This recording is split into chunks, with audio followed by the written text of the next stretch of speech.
America, Israel અને Iran વચ્ચે વણસતી જતી યુદ્ધની પરિસ્થિતિ, વિશ્વભરમાં ઈંધણની ચર્ચા. ભારત દેશની વાત કરીએ તો પહેલાં ગેસ પુરવઠાને લઈને અલગ અલગ જગ્યા પર શંકા એટલે કે ગેસનો સ્ટોક પૂરતી પ્રમાણમાં ભારત પાસે છે કે કેમ તે અંતર્ગત ભારતવાસીઓને ચિંતા થતી હતી. ત્યારબાદ હવે પેટ્રોલને લઈને ચિંતાઓ થઈ રહી છે. ઇવન એટલું જ નહીં, વિશ્વ સ્તરીય જ્યારે ઈંધણ પુરવઠાને લઈને ચર્ચા થતી હોય ત્યારે વડોદરા શહેર નાકોડા વિસ્તારમાં ખાનગી પેટ્રોલ પંપ કે જ્યાં પેટ્રોલ ન હોવાને કારણે લોકોને હાલાકી પડી રહી છે.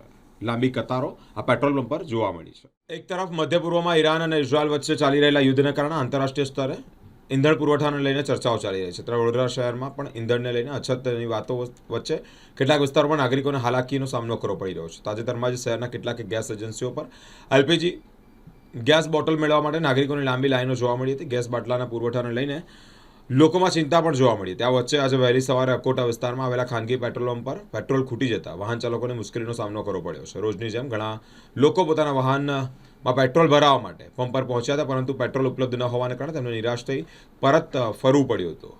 કેટલાક વાહન ચાલકોએ તો પેટ્રોલ ન મળતા પોતાના વાહનોને ધક્કા મારીને નજીકના અન્ય પેટ્રોલ પંપ પર તરફ જવાની નોબત આવી છે, જેને કારણે જ સ્થળ પર લોકો થોડો સમય અફરાતફરીનો માહોલ પણ જોવા મળ્યો છે. નાગરિકોમાં ચર્ચા હતી કે આંતરરાષ્ટ્રીય પરિસ્થિતિના કારણે ઈંધણ પુરવઠા પર અસર થઈ રહી છે, જોકે સત્તાવાર રીતે કોઈ સ્પષ્ટતા કરવામાં આવી નથી. પેટ્રોલનો પુરવઠો હવે ક્યારેક સામાન્ય થશે તે અંગે નાગરિકો રાહ જોઈ રહ્યા છે. ઇઝરાયલ અને ઈરાનનો યુદ્ધ ચાલે છે, તો અહીંયા પેટ્રોલ પંપ પર પેટ્રોલની અછત થઈ ગઈ છે.